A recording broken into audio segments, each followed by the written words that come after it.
Zion Nelson, is he okay? We've seen him on the sideline some. So as far as September 4th, the context of that with these guys, the two running backs, Harris, obviously, Cheney coming back from the shoulder, Zion Nelson, and the last one was Sam Brooks coming back obviously from the toe out here today. September 4th, realistic for all four? Zion, Harris, Cheney, and Brooks? Yes. Oh, yeah, absolutely. Good. Yeah, that's all those guys are in different versions of limitations of reps, but should be in varying stages cleared before the 4th. So how would you assess practice at this point? Today, first day in full pads. We did a good exercise. I don't even know what day today is. Tuesday, I guess. Tuesday night. Yesterday we had to take an off day. Where we came in here, created a lot of atmosphere, moved the ball around, tried to create some of that game day chaos, and it was a great exercise. Obviously, we're going to do that more and more. We got to put our guys in that situation where we can be comfortable in chaos. Everyone is working hard. Practice has been physical. They've been high energy, highly spirited, but that next step is being able to function in that environment and do simple things well in chaotic environments. But like I said, I'm pleased they're giving us what they have. The next 8 days, through next weekend will be very important.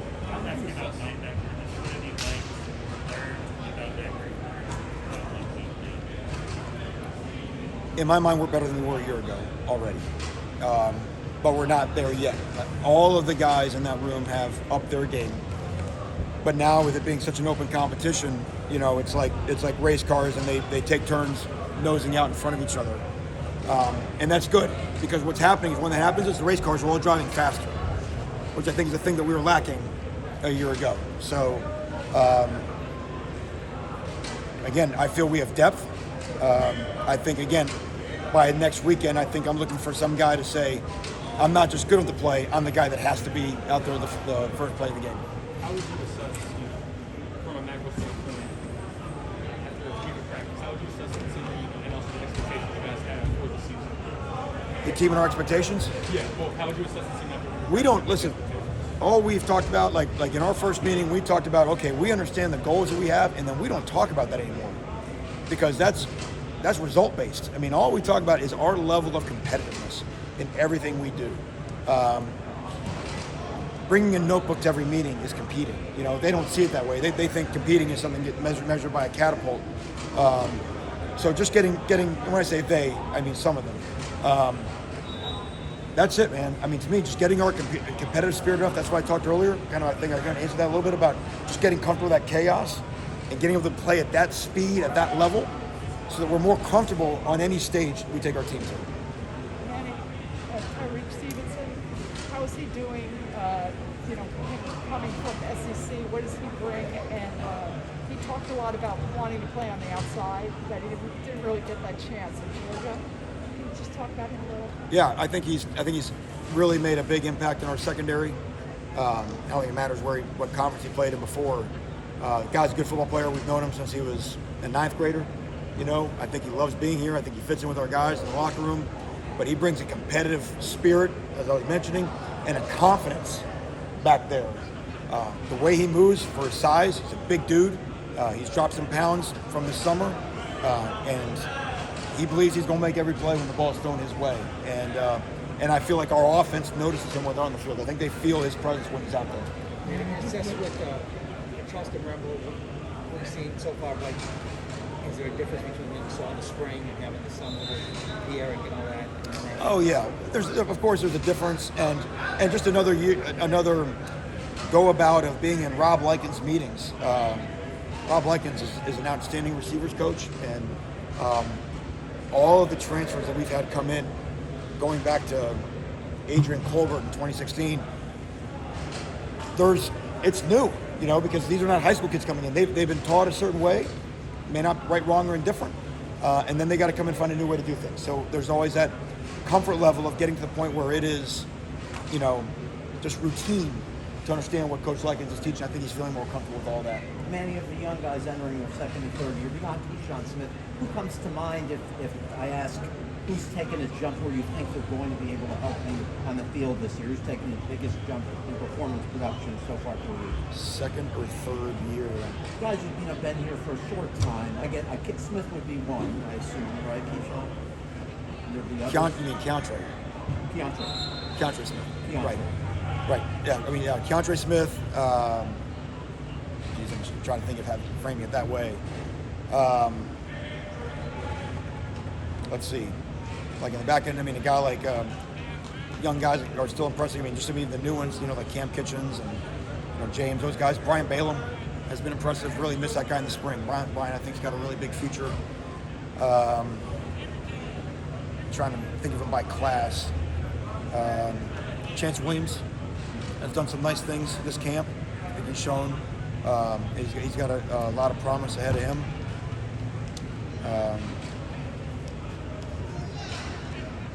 Just trying to think of. And I guess on offense, Keyshawn Smith and Redding, maybe? Yeah. I mean, that class, Keyshawn, Redding, Restrepo, of course.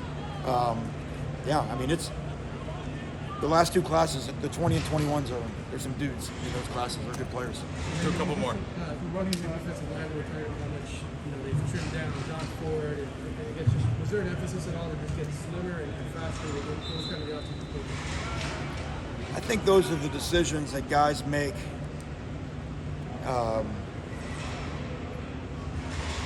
I think that goes in line with the decision to come back this year. I think all those guys and deciding to run it back. I think there's a lot of self-realization.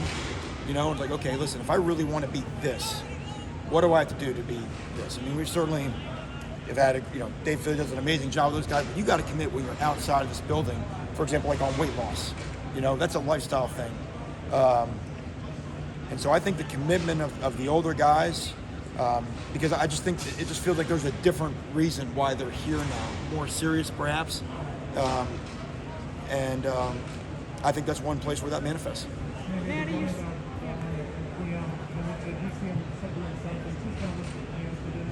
And then also the freshman receivers, how they do it. The plan for which guys? The running backs, the Don and Red Jersey, we see them do some drills, but not this kind of thing. Right, well, those guys aren't going to be in those red jerseys much longer. So they'll do the 7-on-7s and 1-on-1s and things where we're not hitting them. But as soon as they tell us we can hit them, we'll start hitting them. Freshman receivers, how they look. Romelo's been a little bit limited with a soft tissue injury, but he should be back any day now. Rashard Jacoby, those guys keep making plays. They keep making mistakes too because they're freshmen and it goes really, really fast. But all three of those guys are really good takes. Manny, Last question. Are really speaking out more and more about vaccines and really important and really saying how important it is. Some have gotten to 100%. I know you said I assume you're getting close to 85 still. I don't know if you're there yet to address that. But has there been any more emphasis from you guys about talking to your players about hitting that 100%?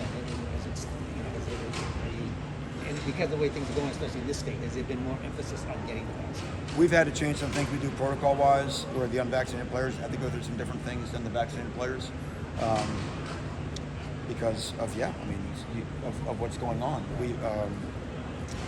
But I don't look at us as a team success of getting to 100. It is important that 85% of our guys have had the shots. Like I said, in a few days we'll be crowned fully vaccinated because the window will pass, and it's more than 85%. So, again, what we can do is educate and understand the team concept of it, and we'll see. We'll go from there. Can you say what protocols have changed? In terms of Non-vaccinated? yeah, and vaccinated? because again, it gets back to last year. We have to avoid potentially triggering contact tracing. So anything that would trigger contact tracing. So again, sitting in meetings together, those type of things. So some guys, while we're meeting, they have to watch the meeting on the jumbotron or whatever. Look, I don't know what's going to happen outside this building, but there's got to be some different layers to the way things work because those guys, choice notwithstanding, they're putting themselves exposed. So. I just Thanks, want to everybody. ask you about scrimmage. Usually you have a scrimmage the first weekend. It's just Sunday. on Sunday. And what do you look for in that scrimmage? How far does that go in determining whatever. So It's our first of two big ones, you know. But it's the first time we get a chance to just get out there and see what they know. Right. The big thing for us defensively is tackle, and on offense, break tackles. You know what I mean? So it's always a big day for us. Okay, thank you all.